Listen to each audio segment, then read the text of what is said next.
Well, here we go, kicking off another brand new hour of the Steve Gruber Show. Here's a warning for you, though. Steve Gruber Show often results in extended periods of American pride, American optimism, and uncontrollable enthusiasm about the future of this country. Good to have you here, kicking off the live broadcast day on Real America's Voice, MTN, and reaching a growing global audience. Glad to have you on board. Here are three big things you need to know this hour. Number one, 60,000 Americans could find themselves without a place to live, according to those criticizing a cut in government assistance to those folks. President Trump is canceling a controversial offshore project in Maine. We'll tell you about that coming up as he gets involved with saving our country. And number three, we're going to start here today. Number three, we're going to start here because this is an important prospect. This is simply where I have to start. The outrageous behavior of far too many judges in America.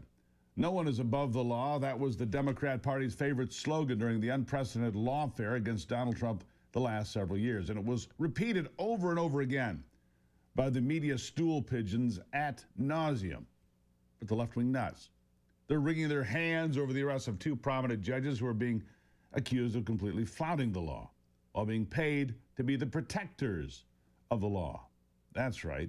On Friday, Judge Hannah Dugan, who has been serving on the Wisconsin Circuit Court since 2016, was arrested by the FBI for openly helping someone dodge immigration authorities at the courthouse. In fact, in her courtroom, the people's courtroom, specifically federal agents say she helped an illegal alien, Eduardo Flores Ruiz, who apparently has a record of violent offenses, avoid getting picked up by ICE.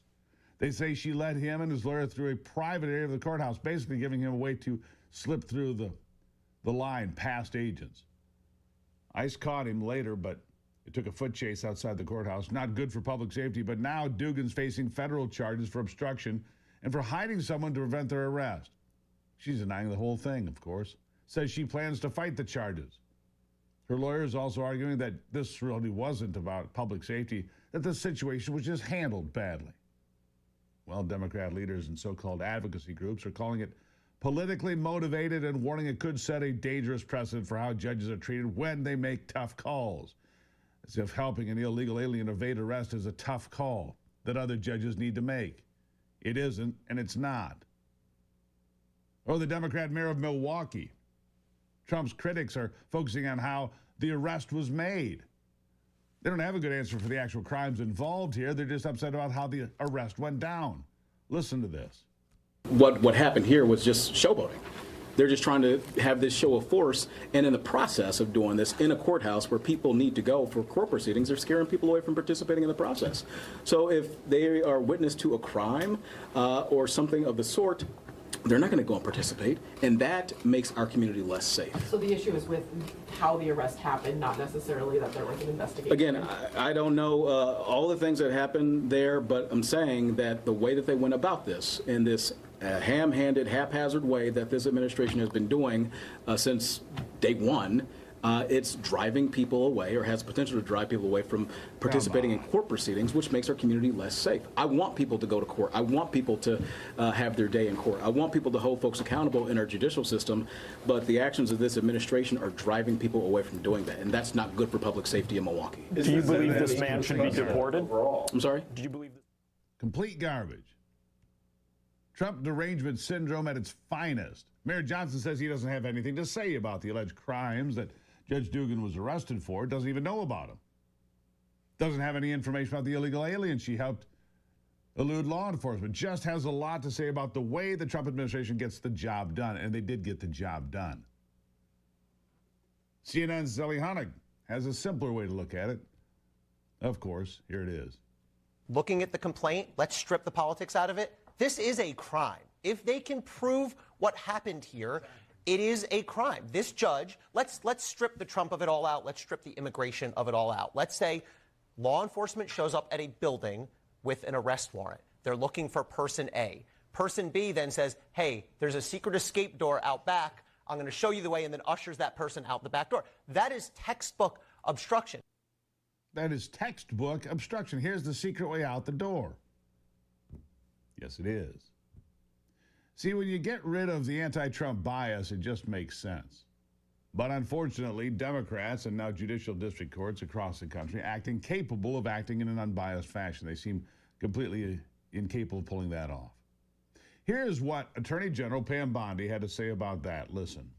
I think some of these judges think they are beyond and above the law, and they are not. And we're sending a very strong message today. If you are harboring a fugitive, we don't care who you are.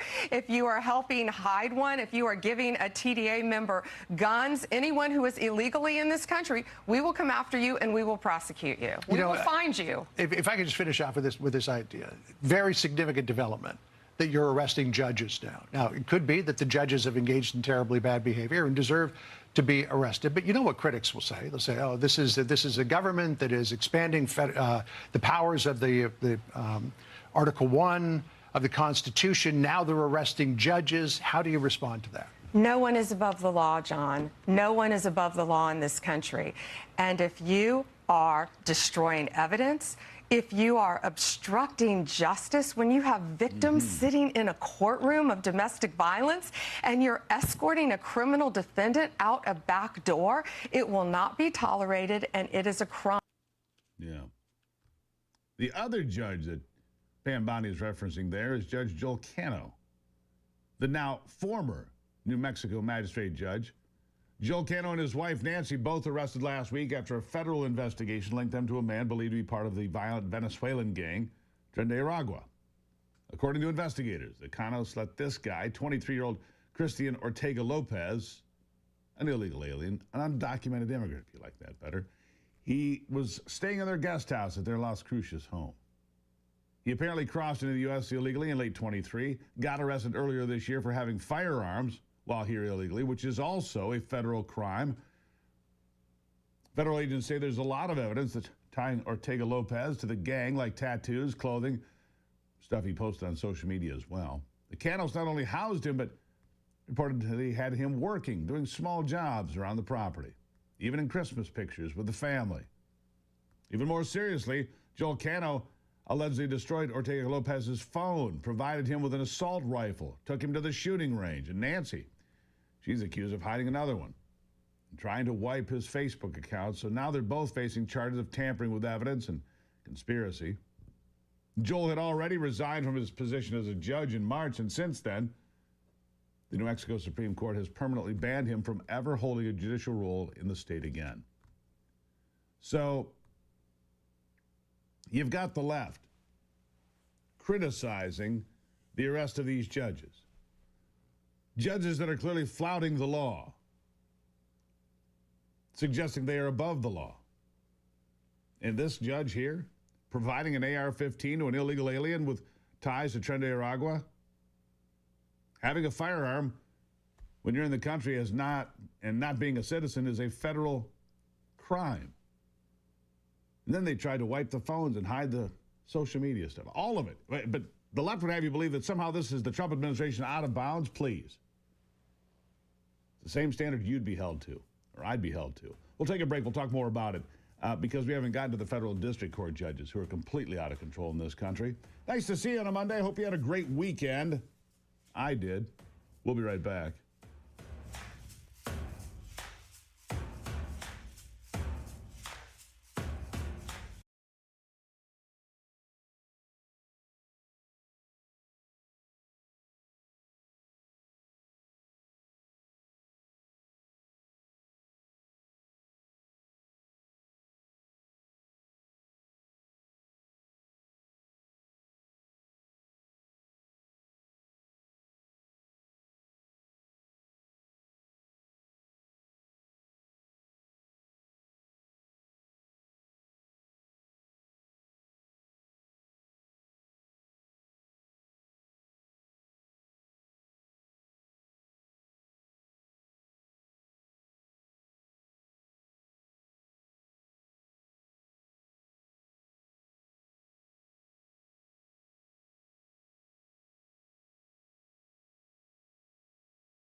You know, when judges, people we count on to uphold the law fairly, break that very law, it's hitting a lot harder than what an ordinary person does, in my opinion. If you're in the black robe, you have a position that's much more sensitive when it comes to breaking law, in my opinion. Take Judge Dugan, for example. She's accused of helping an illegal avoid ICE agents. And then there's Judge Cano and his wife, who apparently gave shelter to someone tied to the Tren de Aragua gang, gave them guns that the left thinks nobody should have ever, by the way, AR-15s. Stuff like this doesn't just break laws, it chips away at the public trust of the entire judicial system. It makes people question whether the rules are really applied equally, or if the whole thing is just rigged. Trust in the system is already fragile. When the people who are supposed to protect that trust turn around and betray us, the damage is deep. It's all the way to the foundation. That's not the only damage being done to trust in the system, of course. This MSNBC guest, a Milwaukee Democrat, went ahead and said the quiet part out loud. Not only are we seeing judges break the law, we're seeing district court judges twist the law to completely dismantle the function of the executive branch. Listen to the complete lack of self-awareness right here. This was put on to be a show. This is really to show intimidation of judges across the entire country because we know that Republicans in Congress have not been standing up to these terrible policies. It's been our judiciary. It's been our justice system. And so now they're under attack, and it's important now than ever that we're not only protecting due process, but talking about the need to protect our democracy.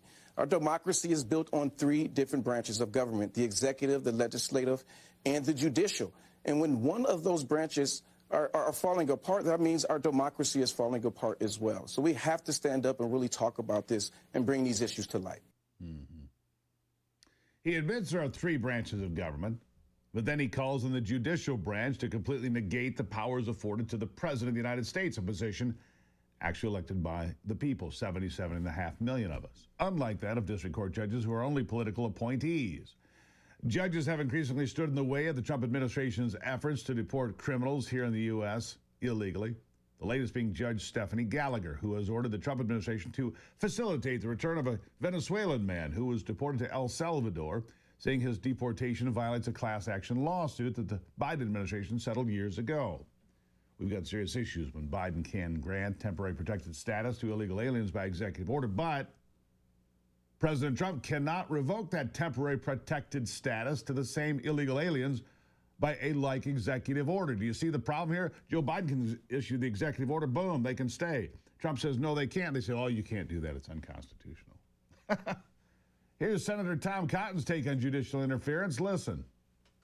But I guess a lot of these liberal judges, they love the limelight. They get tired of presiding over contract disputes or minor drug cases. So rather, they want to insert themselves into the conduct of foreign policy or stopping administrative action that applies not just in their own states, but in the entire country. The Supreme Court needs to take steps to rein in these rogue federal judges that want to be policymakers as opposed to neutral jurists.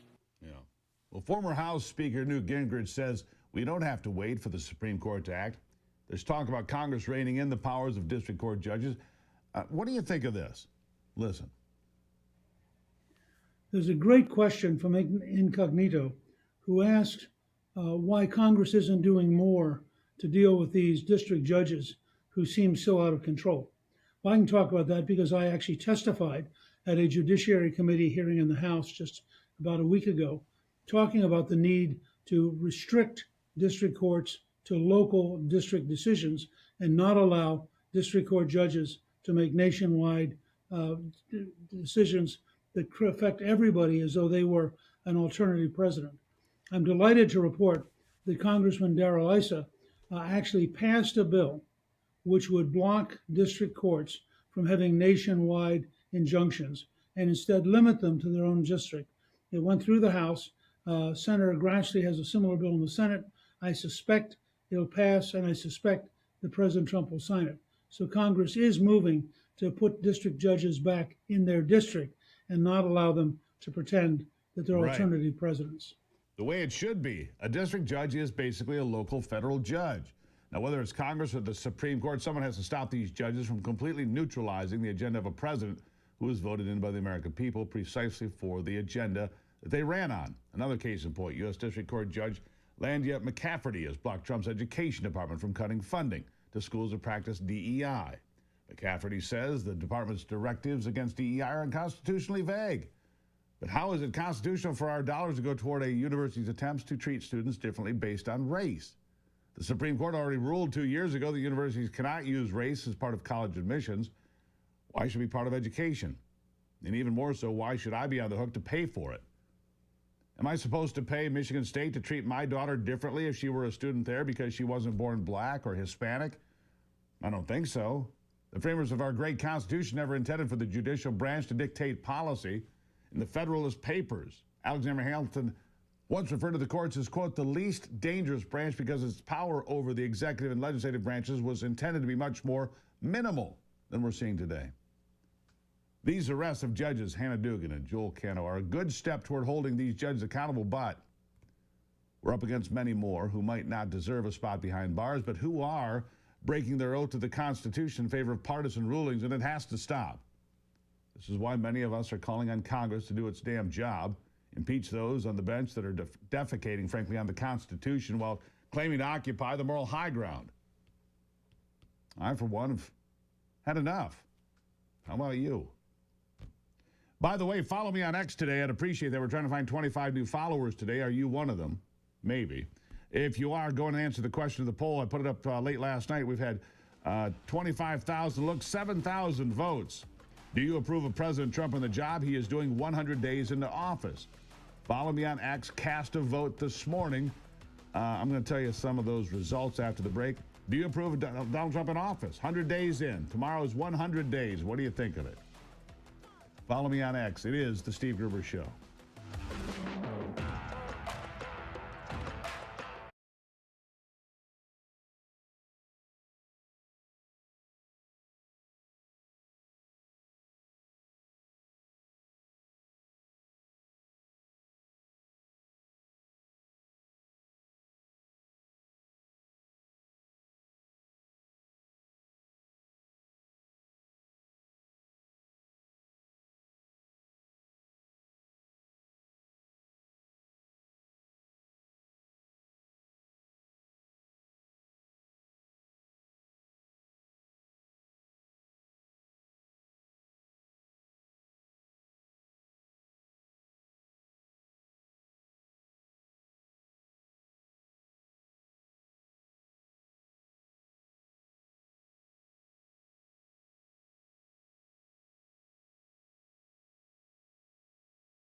All right, here we go back into it.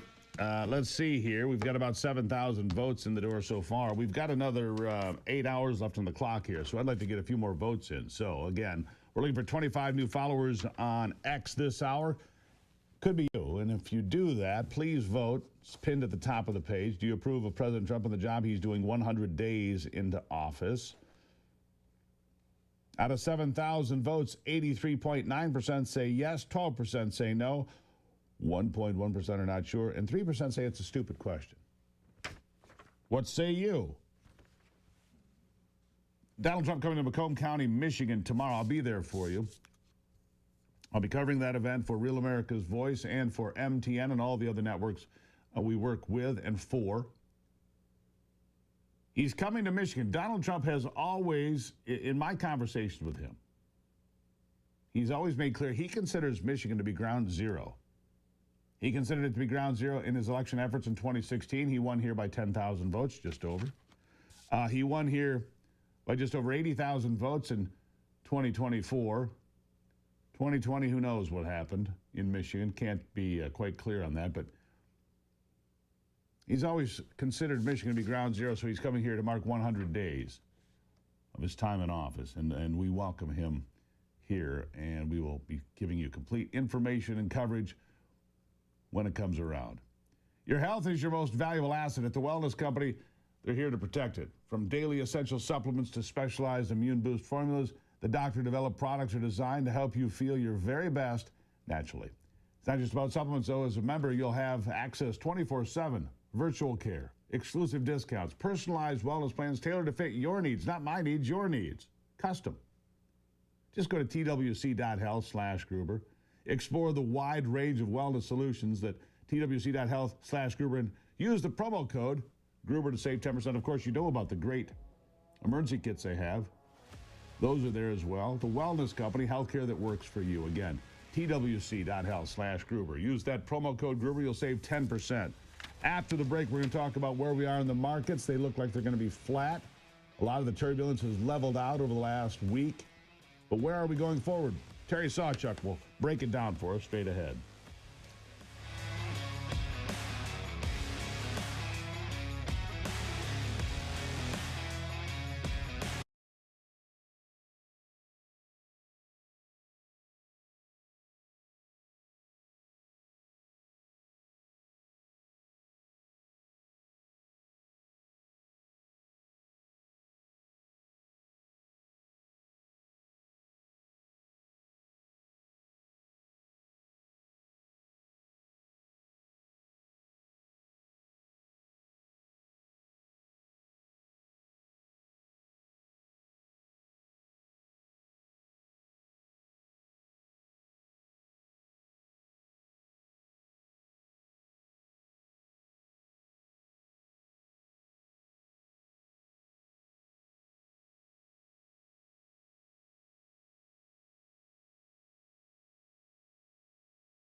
All right, make sure you go participate in the poll here today on X at the Steve Gruber Show on X. Make sure you participate. We're looking for 25 new followers today. We've got about 7,000 votes so far. Do you approve of President Trump?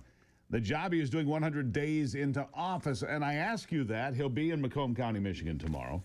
Obviously, one of the big drivers for his election in August of last year was, November of last year was clearly the economy.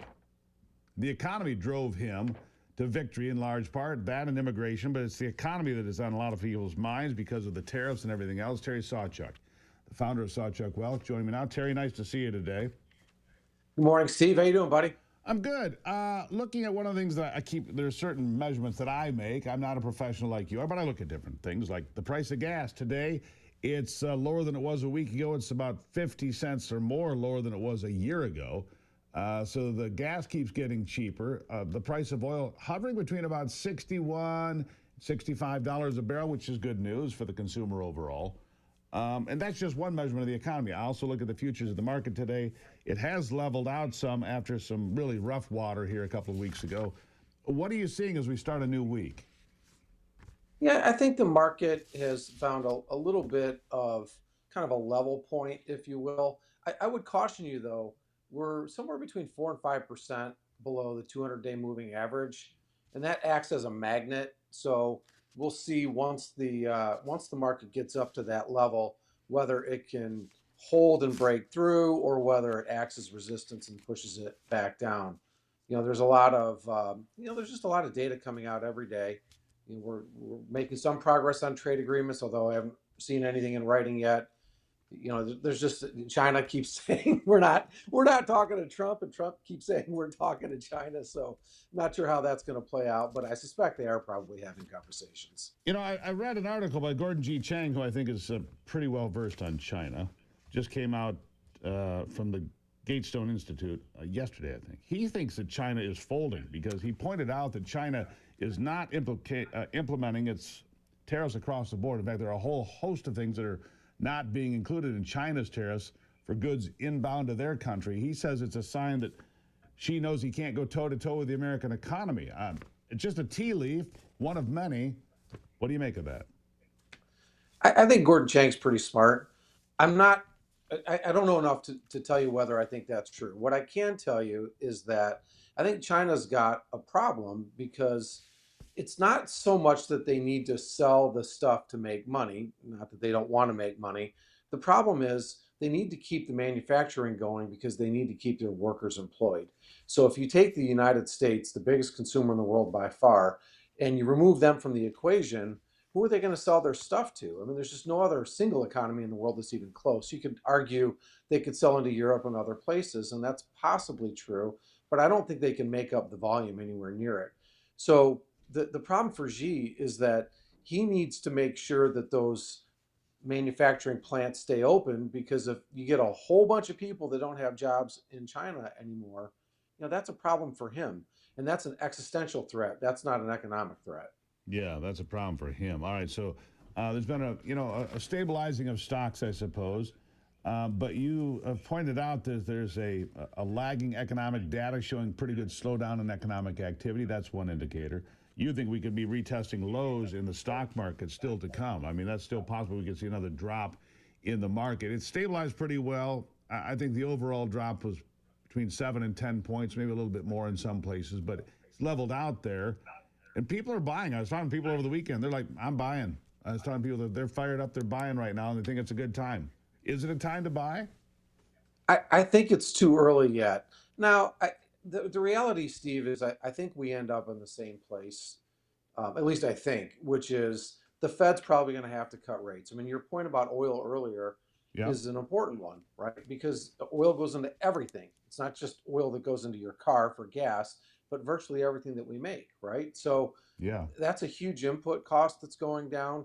Over time, the government jobs that we're losing are probably going to have an impact. And so I think the Fed, frankly, is going to have to come to the table, and they're going to have to cut. And I would not be surprised if we see the Fed at least talk about, if not actually cut in June.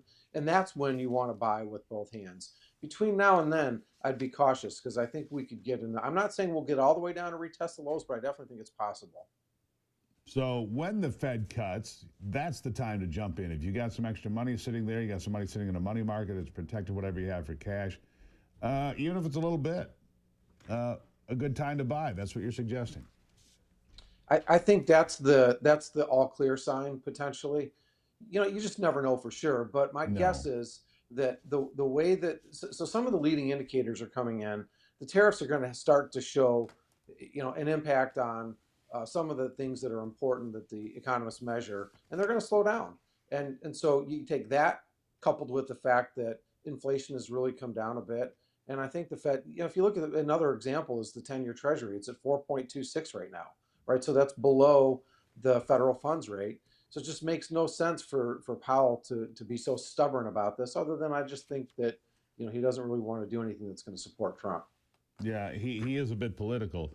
I hadn't glanced at gold yet. Gold's down almost $50 in early trading today. So, gold surged almost $3,500. And there was concern by some people that I spoke with that the dollar could really be tested at that point as whether or not it could survive if it went to like 4,000. That didn't happen, right? No, that's silliness. That's just the dollar's not going anywhere. Like the amount of pain. And I'm glad you said that because I've had people say, well, if it goes to 4,000, the dollar's in real trouble. And I'm glad that you bring sanity to the conversation. Go on. Yeah, it's the rest of the world, the pain that they would suffer trying to get out from the dollar denominated debt they have, it just doesn't make any sense. So it's not to say that over a longer period of time, we might not see some level of de-dollarization, but this idea that it's going to, there's a lot of talk about central banks buying gold, and I think there is some truth to that, but it is a crowded trade right now. And when everybody gets on one side of the boat, Steve, you know what usually happens. Yeah, the boat goes, it gets a little choppy in there, to say the least. All right, so you oftentimes hold these seminars to talk to them about what they're doing, to get a second opinion, to figure out what's happening. You've got another one coming up. America First built the last wealth management system. Tell me about this. Well, we're just, our focus is always going to be on reducing costs. We have a competitive advantage, I think, over a number of other people who are in our business because our costs tend to be lower. And the other thing that we do exceptionally well is we manage risk, and we use mathematical, not just formulas, but tools to minimize drawdown risk. So, like, for example, in this last drawdown, by the way, the NASDAQ got down close to 20% at the bottom. Okay, so it was a big drop. In fact, at the very bottom of the drop, we lost all of the gains that were made in 2024 in both the NASDAQ and the S&P. Now, not we didn't. When I say that, I mean our clients did not. We hardly lost any money at all during that stretch because of the way that we manage risk. And I'm looking as an opportunity. I think once the Fed does cut rates, and I think they're going to, that's going to be an opportunity to shift back into a risk-on position. You can find out, by the way, the NASDAQ, I think, is now even for April, which is good news. Find out more. You can click that QR code that's on your screen, anybody who's got the streaming there. You can go to sawchuckwealth.com/Gruber and find out more. And get Terry's advice one-on-one in a personal way. Terry, greatly appreciate seeing you as always. Thank you for the sanity. Steve, good to see you, buddy. Take care. There you have it. It's the Steve Gruber Show. Be right back.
Welcome back to the program. Time for something completely different. Time for something completely different. Take a deep cleansing breath. We're going to do something completely different than we've done in a long time. Joining me now is Travis Chambers. He's the founder of Outpost X. It's a place for you to go relax, spend time, and completely disconnect if you're so inclined. Travis, welcome to the program. Oh, happy to be here. Thanks, Steve. Now, when it comes to the world of short-term rentals, it's been around for a number of years. We've all been there. We've all used the different services, but you have totally different things. This is like going to the Star Wars bar. I mean, I'm sitting here in your website. I've been looking at it all morning, and it's like, you know, these Cave 1, Cave 2, Cave 3, these destinations are completely different than anything I've ever seen before. I believe you build studio sets and television sets and so forth, and you said, why do I keep tearing them down? I want to keep some of the stuff and let people enjoy them. That's kind of the foundation where this all began, isn't it? Yeah, it just dawned on me one day. I thought, man, I would really like to stay here. And I went to theme parks. I'm like, why can't I stay here overnight? So that's why we built it. Right. So this first one, let's talk about the first one. It is, it's where and what can you just, how would you describe it? We're going to show the people some video here, but how would you describe it?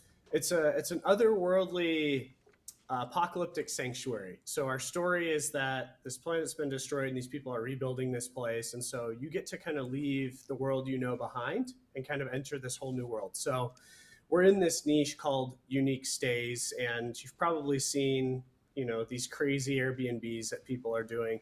So we come from film. So we thought, let's pull the lever on this and let's go as extreme and as unique as we can. And so when you get there, you're completely immersed into the story. There's wardrobe, there's art cars you can drive around, and there's 240 acres, and you kind of have it all to yourself. Land speeders is what they are, you know. Land speeders as close as you can actually come. I want an actual land speeder someday. I had a hovercraft many years ago. They were not what a land speeder should be. But so you've created this, I don't know, in a way, when I looked at it, it looked like kind of a Burning Man experience in a way, because you've got this theme. Am I on the right track here? Yeah, there's a mix of all sorts of influences. And so we basically created a story, our own story, and then it was inspired by all these sci-fi desert movies that we all have watched and we all love. And there's some Burning Man influences too. What's funny is when it was almost done, I started getting comments of people saying, you're building a Burning Man hotel. Well, I didn't know anything about Burning Man. And so I actually went and I found that there's 60,000 people out there who are building stuff like this too, obviously in their own way. But, you know, as I reflect on why this thing is working, why is it sold out? Why are we sold out 4 months in advance? And I asked ChatGPT that question. I'm like, why is this working? What would you call this? It's like a fan base. And ChatGPT called it the mythic subcultures. And then it told me that the top 10 mythic subcultures, Vikings, cowboys, pirates, these are just stories of people who had a lot of freedom and maybe also a little bit of danger in history that we really admire. And I think that's why we go watch these blockbusters. And so now as a company, we've realized we're basically making movie hotels. So we're making our own blockbusters. And when you make a blockbuster, you want to make something that people are already interested in. So sure. So we got a jungle project down in Puerto Rico that's halfway done. And then after that, we'll be doing some Moroccan tents with camels and a Viking village next. Yeah, I thought the Puerto Rico effort fascinating, to say the least. The way that you incorporate their tree houses, right? And the way you incorporate them into this rainforest is by not disturbing the rainforest itself. I thought that was fascinating. You don't leave a footprint. Therefore you become, I don't know, you become part of the rainforest by not stepping on it. Does that make sense? Yeah, that's really what we're trying to do. Is we're trying to do low footprint and make the landscape the feature. And you know, luxury hotels compete on luxury, convenience, and service.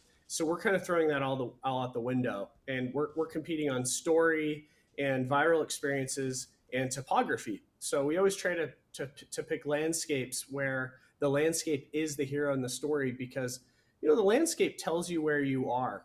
And if the landscape tells a story, but I don't want to it's give people easy the wrong impression here, Travis. I mean, there's still upscale rooms. You've got saunas, you've got first-class showers, you've got first-class, kitchens and so forth. Yes, you throw kind of that out the window, and whether you're in the desert southwest of the United States or in Puerto Rico or in Morocco in the future, it's still a very classy experience. You get to immerse yourself into this, I guess, this fantasy at Outpost X, but it's still upscale, right?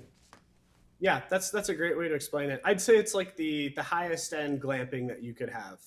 So we try to set expectations that we're not high end luxury, and we kind of throw people in the deep end. We're off grid, and we prioritize adventure over everything being perfect and convenience. And it's funny. Sometimes we'll get reviews, and 1 in 10 people don't really get it. And we've had people that are like, I showed up and there was no one there to greet me, and no one there to tell me what to do or where to go. And we're like, you're welcome. That's the point. You're welcome. Yeah. If you You're want to be welcome. off grid, Yeah. if you want to unplug, Yeah. that's kind of the way that works. All right. So Yeah. here's what I'm going to tell you, folks. Here's what you need to do. It's a fascinating website. Go Google. It's outpost-x.com. If you just Google Outpost X or whatever your search engine is, you'll find it. You'll find what's going on in Utah. You'll find what's going on in Puerto Rico. Morocco, I've not seen online yet, but maybe it's going to be there shortly. Travis, I tip my hat to you. This is an experience, not just going for a vacation, it's going for an experience, and I thank you for being here. Thank you so much. Greatly appreciate it. Travis Chambers, everybody, the founder of Outpost X, a mythic subculture adventure. This ain't your mom and dad's Airbnb, I can tell you that. Again, go check it out. It's Outpost X. You're going to like what you find. I think it's fascinating. Zen domes and what looks to me like, it's almost like Star Wars. They've got these land speeder things. This is the one in the desert southwest. In Puerto Rico, totally different again. Outpost X, check that out. Something, like I said, totally different and fun right here on The Steve Gruber Show.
All right, so I keep looking at this garbage polling. I do, wondering how long are we going to allow this? ABC News: nobody approves of Elon Musk. His approval's in the 30s. I don't believe that. Donald Trump's approval rating is 41%. Wrong again. All these Trump voters have buyer's remorse. Still more lies. Look, garbage polls are out there. You're going to have to deal with it. Rasmussen out today with a poll that shows 56% of Americans approve of the job Donald Trump is doing on the border, on the economy across the board. There it is, Rasmussen. Mark Mitchell at Rasmussen. Mark will be on this week talking about the new numbers. I don't trust ABC or Reuters or Ipsos or any of them. I don't. And Rasmussen was the one poll that showed Donald Trump leading by 2 or 3 points all the way to Election Day. And guess who was right and everybody else was wrong? That's right, Mark Mitchell and Rasmussen, and there you have it. This part of the program brought to you by my good friends at Hillsdale College. Do you agree or disagree with this statement? Capitalism has produced the greatest increase in human wealth and living standards. Good question. Ask 10 people to define it. You'll get 10 different answers. But do you really know what capitalism means? Hillsdale College offering more than 40 free courses. I mean, this is an awesome opportunity. It really is. They put it out there for free. People like Larry Arnn, the president of that university. Yeah, free. Subjects like the Constitution, the Roman Republic, Genesis, all of it. Understanding capitalism. Just 7 short lectures is new. You'll learn about profit and loss, private property, the rule of law, and why capitalism at its core is built not on greed, not at all, but on freedom and human nature. It's free. It's thoughtful. It's Hillsdale. Right now, go to gruberforhillsdale.com. gruberforhillsdale.com to enroll. There's no cost. Easy to get started. gruberforhillsdale.com to register for free. All right, don't forget to go take the poll right now up on X. We've got about 7,500 votes. I'll give you an update on what the voting looks like after the top of the hour here. But please follow me on X if you have not. We're looking for 25 new followers today on X, right? There it is. Steve Gruber Show, right? At the Steve Gruber Show. And once you register, vote. Tell me, do you approve of Donald Trump in his first 100 days? He'll be in Michigan, Macomb County tomorrow. I'll be there with him covering it for you. And remember, you can follow us and watch live on YouTube, on X, on Truth Social, all the best places. I'll take a break and have more in a few minutes. It is the Steve Gruber Show.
Live from Studio G and fighting for you for the foxhole of freedom. Here we go into another brand new arm lighting the fuse. We're going to blow the lid right off of this one. Remember, the Steve Gruber Show can often result in extended periods of American pride and optimism and uncontrollable enthusiasm for the future of this country. Live in all 50 states and around the world.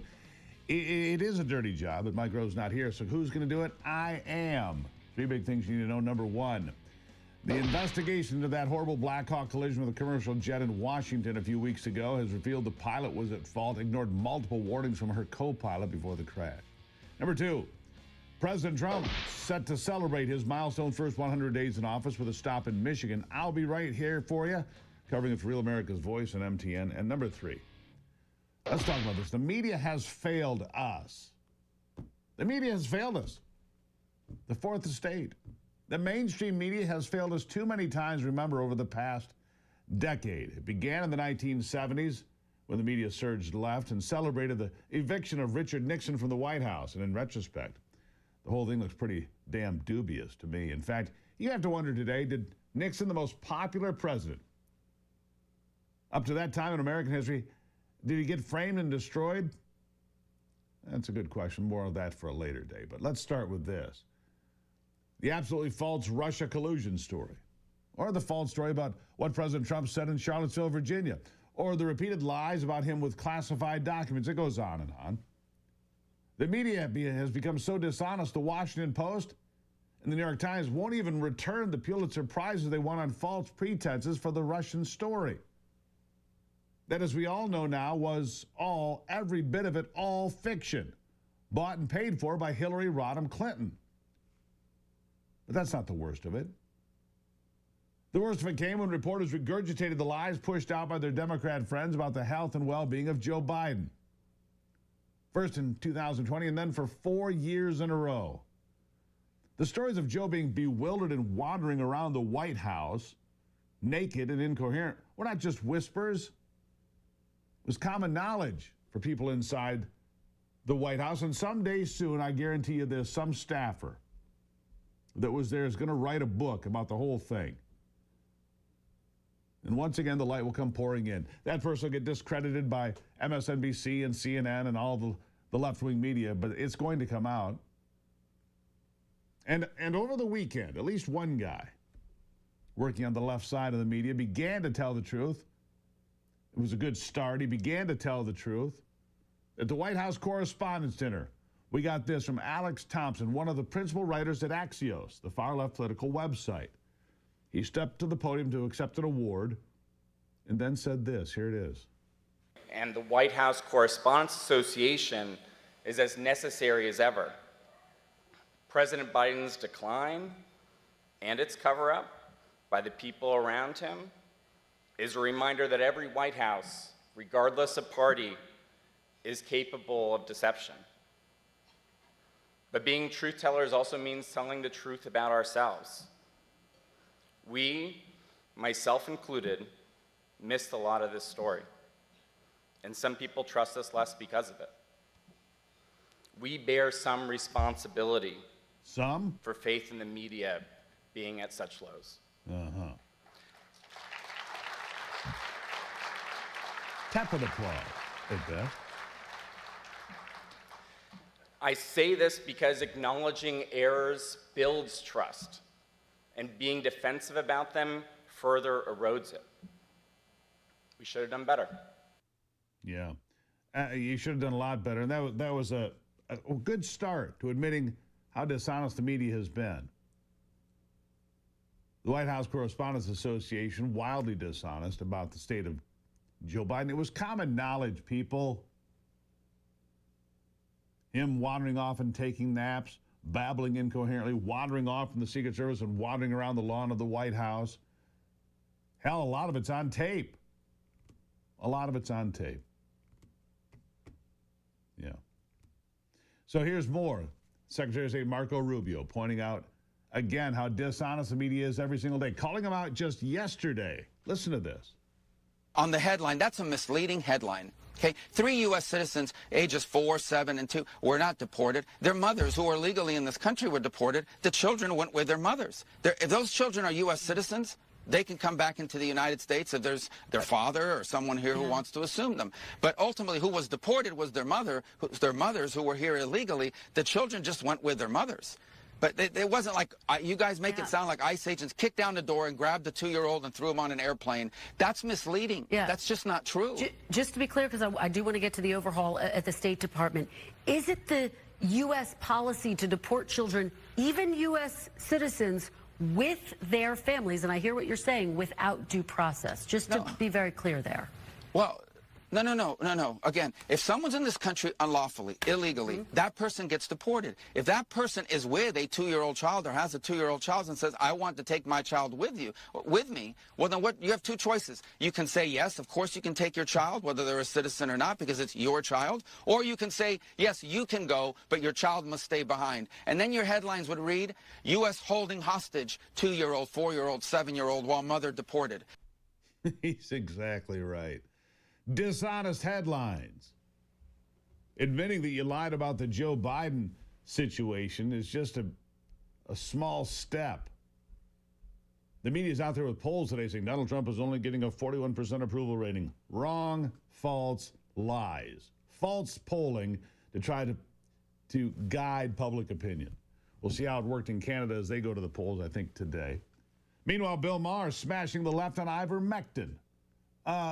Calling them out on what they said about that. Here's another lie exposed. Listen. The fact that it was demonized by the left is one of the things that I would say I could come up with a larger list of things that, when people are like, oh, why aren't you just all on our team? It's like, because your team does some stuff too. Not nearly as much as the right, but you do some stuff too. And pretending that ivermectin was somehow evil. It wasn't evil. It won the Nobel Prize in 2015. They say it's cured probably more people, except penicillin. Okay, was it crazy to think it could work on COVID? And look, the truth is probably in the middle somewhere, which is that for some people, yes, it probably has properties that mix, because again, we're all individuals. This one-size-fits-all medical treatment bugs me. So, could it work for? Yeah, I've certainly heard from people anecdotally. They call it in Africa. They call it Sunday morning medicine, because everybody on Sunday would pop it again. Yeah, that's right. And just if you haven't heard this, I took ivermectin. I had COVID just after Christmas, 2021. Sick as a dog I was. Argued with my doctor to get the prescription.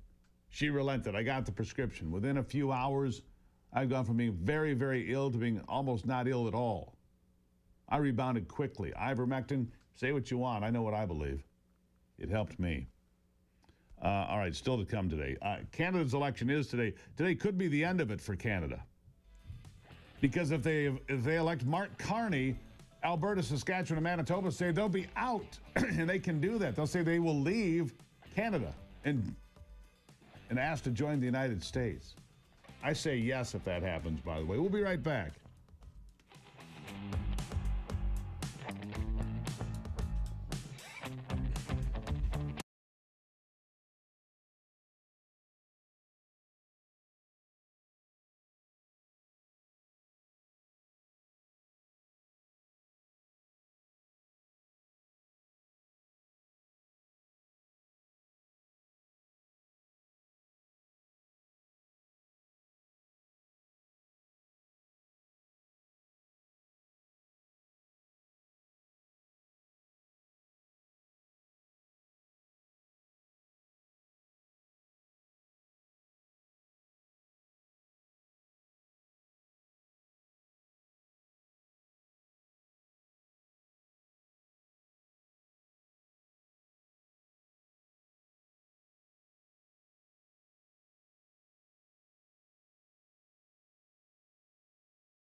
right, welcome back to it. Look, the elections in Canada are today,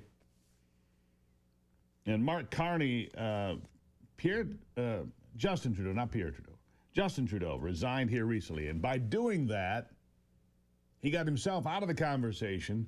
Mark Carney's in the conversation. Mark Carney is a globalist, former president of the Bank of London and other places, a complete globalist, a citizen of 3 different countries, and a far-left activist. This guy is the definition of globalist and exactly what people in Western Canada, in the prairie provinces, do not want. Alberta specifically, and then Manitoba and Saskatchewan in addition to. And I want to talk about this because they can leave the Union, and Alberta says they will leave Canada. Canada will break up. Quebec wants the same thing in the East. They want to be their own country. Dr. Rebecca Grant is Vice President of the Lexington Institute, a national security analyst based in Washington, D.C. She joins me now. Doctor, thank you for being here. Great to talk with you. You know, I had you written down for a couple of things about Iran, and we'll get to that. But this election in Canada has real implications for the nation. If Mark Carney wins, I don't think Canada survives. Look, Alberta, they want nothing to do with the Liberal government in Ottawa. I mean, they are totally done, and they can hold a referendum, and they will do so almost immediately to leave the country. And I think they would petition to join the United States. That's what all the articles say. They would petition to join the United States. Manitoba, Saskatchewan would follow. What do you make of it?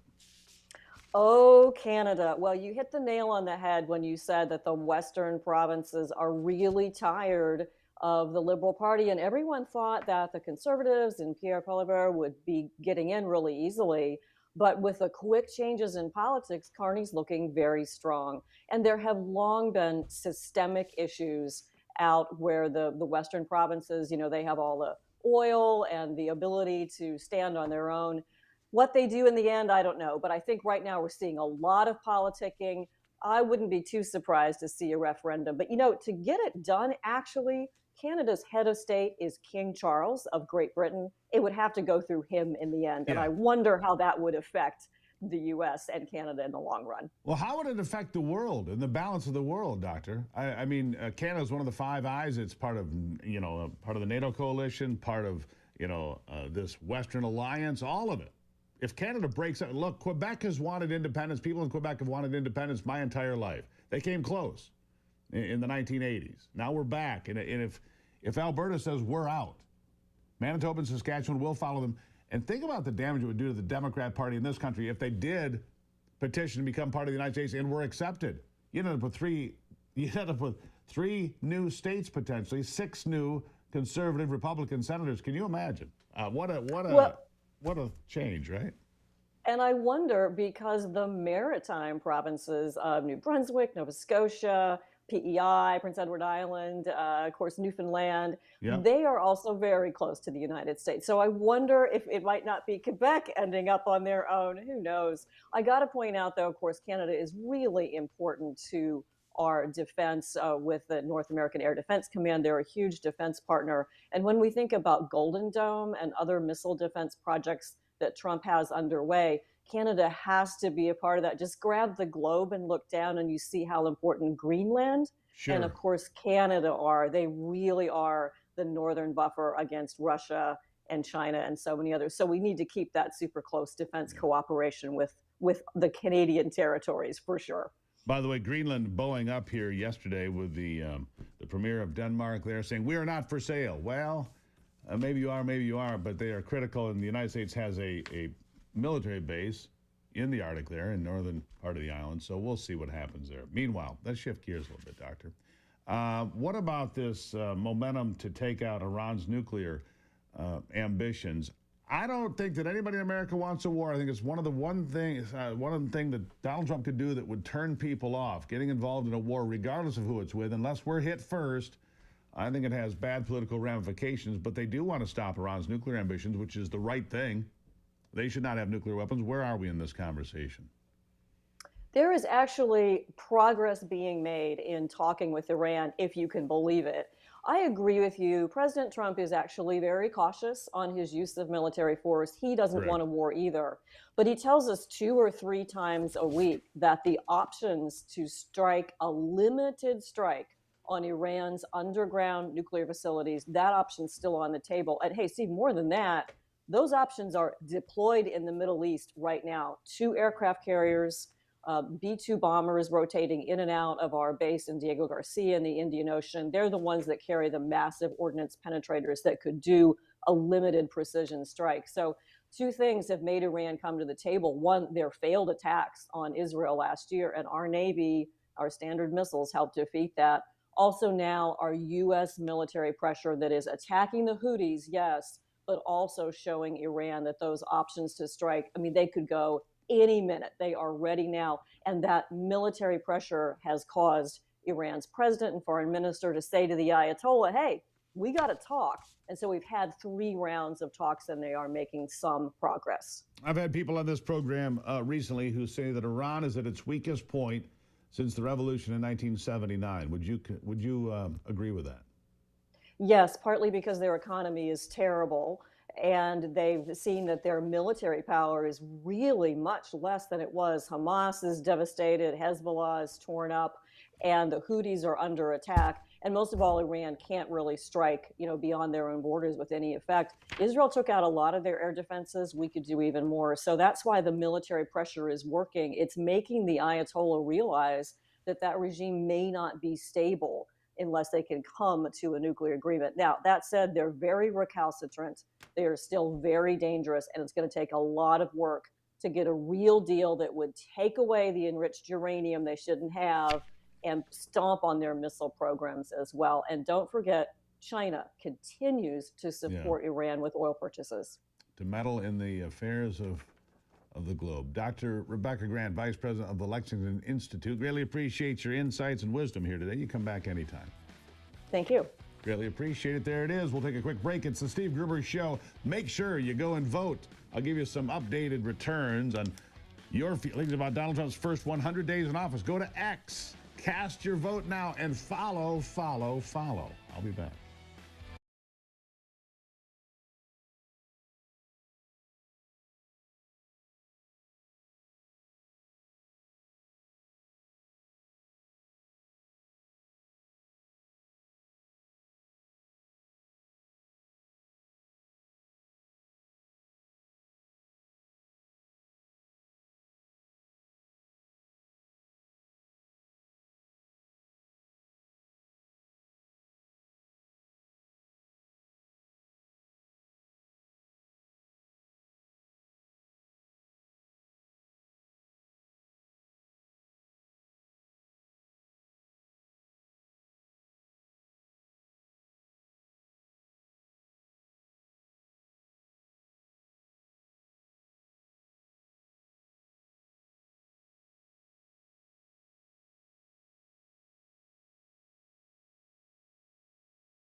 Yeah, we've got your polling numbers here. We've got 7,500 votes in so far. I just put this up last night. We've had 7,500 votes cast. Kind of a little idea. What do we got here? It is 7,500 votes cast. Do you approve of Donald Trump's first 100 days in office and what he's doing? 84% say they do. 12% say they do not. 3% say it's a stupid question. So, put it out there. Hey, it's a stupid question. All right, fine. And I put this out. Look, it's not scientific at all. And sure, my audience probably swings toward Donald Trump more than it does not. I get that. But here's what you need to know. There are outlets out there saying Donald Trump's approval rating is down to 41%. That is a lie. That is absolutely false.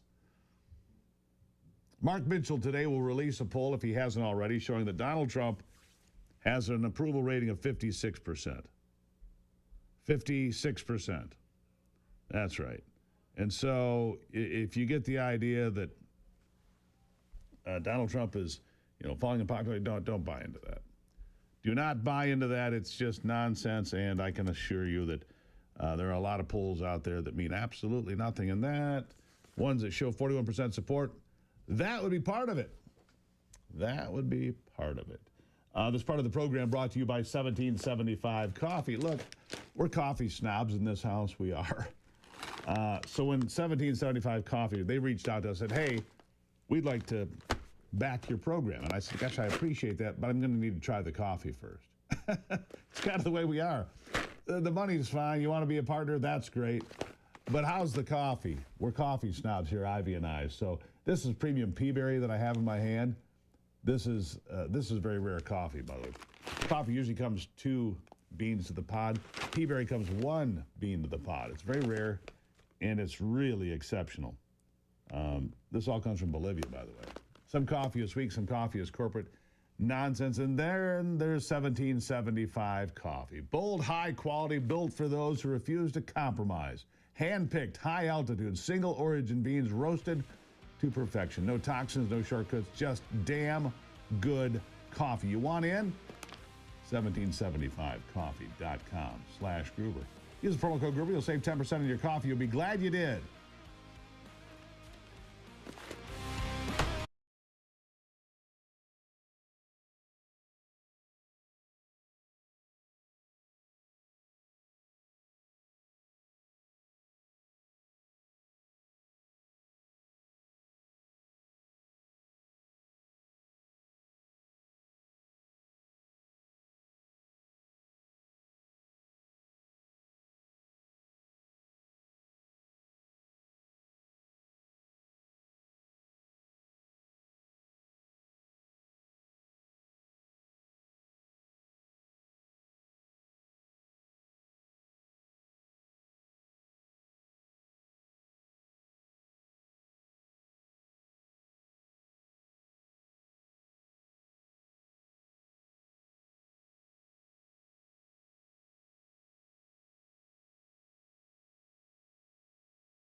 All right, getting back to the conversation on a Money Banner. There's so much to cover today. I'm just trying to keep up on all of it, right? There is so much going on. And my next guest says, with all the noise out there, you need to pay attention to your finances. Marie Sabrin, Mises Institute Associate Scholar and Emeritus Professor of Finance at Ramapo College of New Jersey is with me now. Murray, nice to have you back on the program. Great to be with you, Steve. And we were talking about the hat in the break, MAFI, Make Americans Financially Independent is what that stands for. We lost the quiz, but you got us set on the right track. You know, financial literacy, Murray, something we ought to be teaching in middle school and high school and college as well. We don't teach financial literacy ever. That's a problem, isn't it? It's a real problem. I mean, I remember when I was in elementary school, I didn't have the money, but students would deposit $1 in an envelope and give it to the teacher, and it'd go into the savings account that they had. And that's how you have money at the various stages of life. And savings is the key for financial independence and downsizing the federal government, so we don't need Social Security, Medicare, and Medicaid. Well, Medicaid is a different issue, but we have a nonprofit sector that is very vibrant and provides free health care or very low-cost health care to low-income people. I support 3 nonprofits in New Jersey where I lived. I helped create one, and we have one here in Southwest Florida that I support because they do great work without 1 penny of taxpayer dollars. How do they do that? Because, you know, if you brought what you just said, get rid of Social Security, Medicare, Medicaid, or change the way that they function at least, and people, their heads explode. They want to hear nothing of it. How can you possibly suggest such a thing? Tell me more. Well, we need a change in our political culture. Most people everyone has grown up in America today with Social Security and Medicare in place. These programs, Steve, are unconstitutional. There's nothing in Article 1, Section 8 that authorizes the federal government to create retirement programs for seniors and a medical program for low-income individuals. And so what I'm proposing, and I did this in my Mises Institute article toward financial independence and a constitutional federal budget, is what would the transition look like so we can get to financial independence, which is basically part of the Declaration of Independence, but no one talks about it. When we talk about life, liberty, and the pursuit of happiness, that means that we have the right to engage in trades, save our money in order to have liberty, pursue our happiness, and have the freedom to do with our money as we see fit. Yeah, but that's not the way it worked since 1913, is it?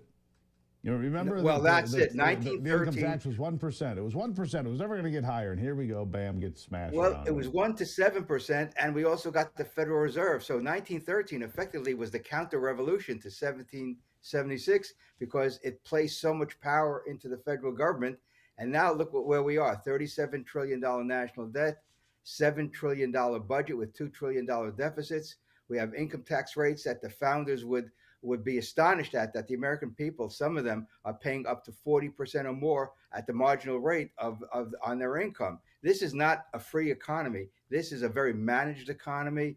This is an economy that needs to be liberated, to use a term that Trump has used, from the shackles of Washington, D.C. Well, you know, you take that marginal federal rate, and you go to a place like California where what the income tax is, 13.3%. Yeah. Yeah, half your money is gone before you get started if you're doing well and you're building wealth. And the thing about that is these are people that would create jobs and opportunities for lots of other folks, except half their money is taken away from them by the government, isn't it? Well, this is what Bernie Sanders doesn't understand, and AOC. They love jobs, but they hate employers. And so this is the irony. Not irony. I think it's just the example of financial illiteracy or economic illiteracy that these people have. They don't understand that jobs come from savings and investment. Entrepreneurs take that money, build businesses, and employ people. That's how a free market economy works. And too many people in Congress don't understand that process. They still think that we're in a depression era, that the government has to pump money into the economy. The Federal Reserve has to keep interest rates artificially low. They think that is the great tonic for the economy, when all that does is create higher prices, distortions, and makes U.S. companies very, very uncompetitive in the world economy. What do you think about, let me just get you to, when it comes to financial literacy, weigh in on the tariffs for us. What's your take on the tariffs from the Trump administration? One of the great things about America is we have free trade among the 50 states. Let's take that concept and expand it to the rest of the world, and therefore everyone would benefit, except, of course, the people, the businesses that want to get protection from their own governments. Tariffs are a form of a tax. They're a tax on imports. And American businesses pay the tariffs, just as foreign companies have to pay the tariff when their countries impose tariffs on imports coming to them. In addition, it hurts the small family business. It hurts individuals. Tariffs are nothing more than taxes targeted against foreign companies, but it really hurts everybody, producer and consumer. Yeah. Is it something that had to happen, this restructuring of tariffs, because you talk about the free trade between the 50 states, and that would be great if it was globally applied. It's not globally applied, of course. Can we ever get to zero across the board around the world? I doubt it. So where can we get? What's a workable compromise? Well, here's what Trump should do to really think out of the box. He should announce unilaterally that the United States will reduce tariffs to 2%, 1%, or even zero, and say, we are the beacon of free enterprise in the world. And if countries around the world do the same thing, we will have much greater standard of living.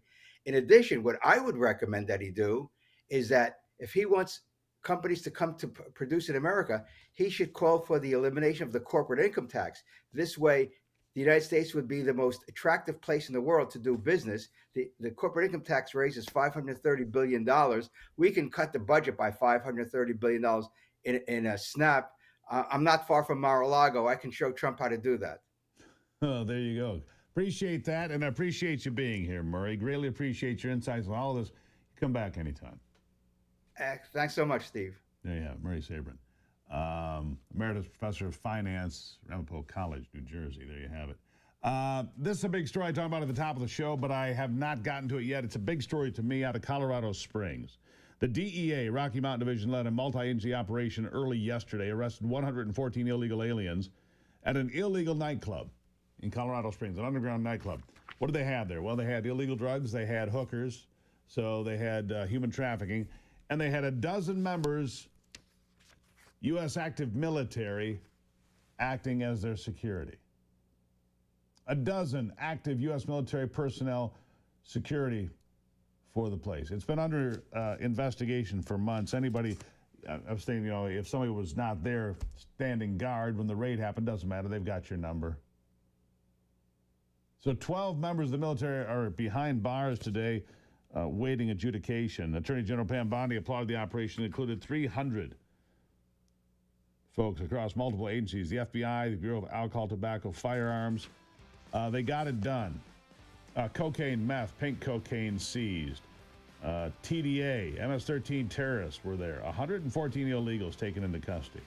Colorado Springs, but it's the 12 members of the U.S. military that really makes me think, wow, something was terribly wrong. I'll take a break and be right back. It is The Steve Gruber Show.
right, time for something a little bit different here in the back end of this hour. Thank you for being here, by the way. My next guest is Alan Beal, CEO of Armed Forces Brewing Company. It's a military and veteran tribute brewery owned by thousands of active duty troops, veterans, first responders, and their families nationwide. Well, Alan, welcome to the program. Hey, Steve. Thanks for having me on. Appreciate it. Glad to have you here. Tell me more about this this brewery you have. Well, we're actually relocating out of Norfolk, Virginia to either Texas or Florida. We made a multi-million-dollar investment into Norfolk, Virginia, and we acquired a rather large brewing facility that was going to allow us to brew beer and supply the entire Eastern Seaboard, grow our business, and scale our business. We got open and had quite the opposition against getting our permits.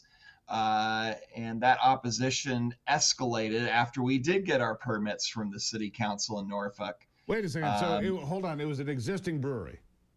Yes, for 9 years. And so it was producing lots of beer already. And you come in, you changed the name of the place, put a different label on it. Why were you targeted? We did. Well, because we are pro-military. I would say we. But you're in Norfolk, Virginia. It's the biggest Navy town. Isn't Norfolk the biggest Navy town in America? It is. It is. There's 100,000 families there. When you beat it into the public's mind and that the owners and the operation is racist and bigoted and this and that, and you start doxing customers that go there. You start calling customers and accounts and outreach partners and sponsorship partners, like the two athletic clubs that we sponsored, and telling them they're going to be boycotted and if they do business at Armed Forces Brewing Company. That starts to weigh in on the community, and no one wants the drama to come out to your tap room, to come to your facility, to buy your beer, to carry your beer, and that affects your business and your ability to operate profitably. So what do? You said you're looking to move to Texas or Florida. What do you do with the facility you have now? Put it back on the market? Yeah, we're going to put it back on the market. We're going to relocate, go back to a contract brewing business model for right now, and look for another brewery to buy in the future. But this is a coordinated effort, and there's actually some legalities involved as well. We filed criminal complaints to the local law enforcement there, and who has done nothing. So we're taking it to the state and to the federal level. There's violations of the Hobbs Act and RICO that we believe, which is a lot of tort law, and we're gonna make these people accountable for what they've done. It's been a nonstop, coordinated effort to bring our business down. Yeah. How much beer do you produce?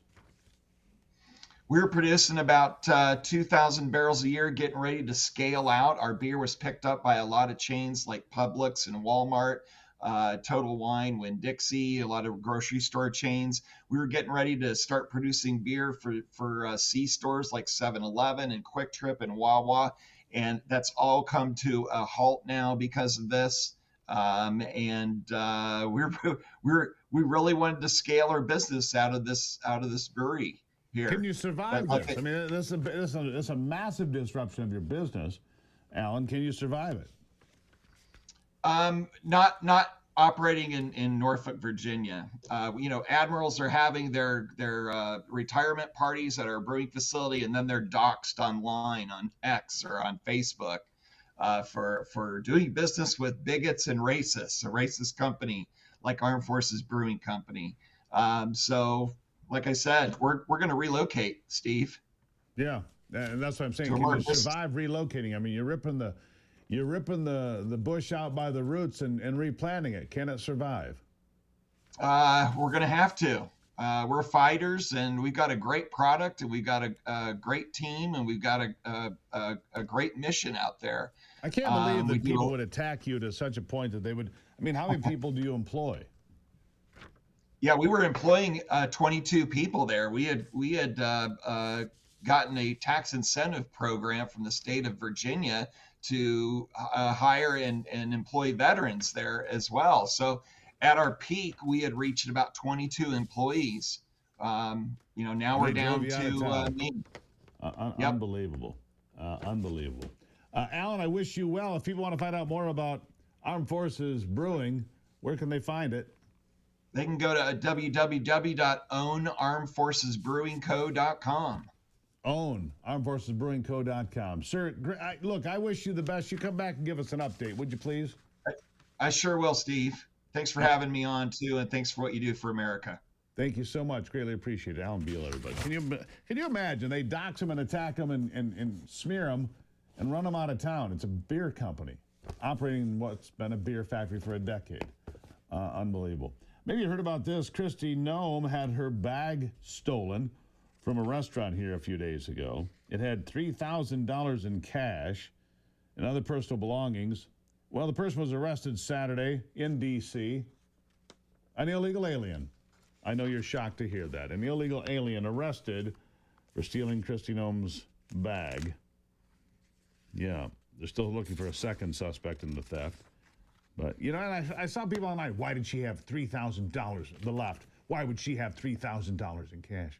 Maybe she likes cash. Maybe she's worked hard. And why do you care if she has $3,000 in cash or $30,000 in cash? Right? $3,000 in cash. Okay. I don't care. You want to carry that much cash? I think it's kind of goofy, but, unless you're going to buy something, off the web or something. But whatever. People, why does she have that money? Because she earned it. And she can use her money however she wants. How about that for an idea? We're going to take a quick break here. When we come back, Brock will weigh in on sports. You'll want to hear that after this.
All right, time to check in on sports with Brock Palmbush. With a look at sports, I'm Brock Palmbush. There were 4 games in the NBA playoffs yesterday, all game 4s in the first round. Winners were the New York Knicks, Minnesota, Boston, and Indiana. All of the winners now have 3-1 series leads. In the NHL Stanley Cup playoffs, there were 4 games as well, all game 4s in the first round. St. Louis over Winnipeg 5-1, series tied at 2. Carolina beat New Jersey 5-2, Hurricanes up 3-1. Washington over Montreal 5-2, Capitals up 3-1, and Edmonton beat LA in overtime 4-3 to tie that series at 2. Leon Draisaitl scored at 18-18 of overtime to give the Oilers the victory. In Major League Baseball yesterday, American League winners included the New York Yankees, Detroit, and Houston. National League winners included Washington, Cincinnati, and the Los Angeles Dodgers. And in NASCAR, Austin Cindric won the Jack Links 500 at Talladega Speedway for his first win of the year. That's a look at sports. Back to you, Steve. All right, Brock, here's another headline that I mentioned at the top of the program and have not gotten to, but I will now. The Black Hawk pilot in that D.C. crash that led to 67 deaths in January near Reagan apparently missed or ignored orders from co-pilot Andrew Eves, who was overseeing her training mission to change course and avoid the descending American Airlines jet. The pilot stepped on some of the air traffic controller's instructions, meaning they cut him off when pressing the button to talk over the radio and likely missed important information. Pilot error. The pilot blew it. That's the bottom line. Pilot blew it. And as a result, 67 people died. 67 people died because she was not paying attention properly. This part of the program brought to you by my friends at Patriot Mobile. Remember, Patriot Mobile delivers Free for All Friday. If you've never been part of that, you should be. On Fridays, we, not always, but usually take phone calls from all over America from people just like you.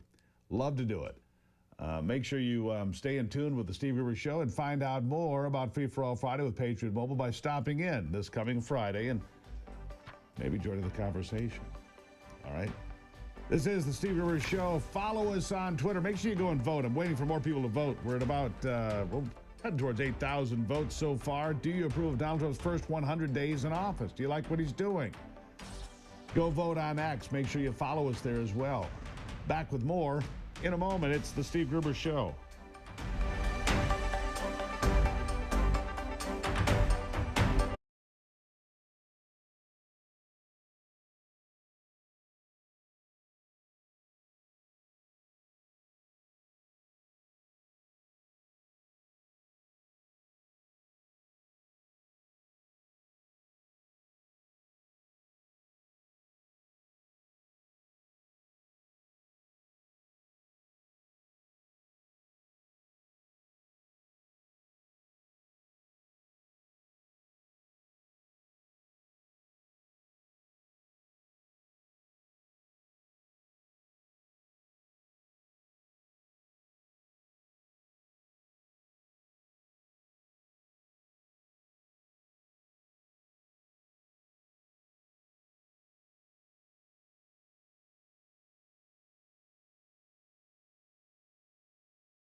Lighting the fuse on another hour of the Steve Gruber Show. Brand new and ready to go. Glad you're here. Remember, the show can cause triggering effects like enthusiasm in America and spirited debate about what's great about this country. Don't forget to stand up for America and be heard. And remember, go to X today. We've got a survey there for you, a poll going on today. Here are 3 big things you need to know. Number 1, if you've noticed, the hummingbirds are back. That's a nice little sign of spring. I kind of like that. Number 2, local law enforcement is praising the arrest of illegals, and in Traverse City, schools requiring police to come in and arrest illegals. We'll talk about that. And number 3 today, speaking of illegals, the White House this morning greeted the world with a whole bunch of pictures put in the ground, arrested illegal aliens, and with their pictures, they're on lawn signs, like political signs you put in the yard, right?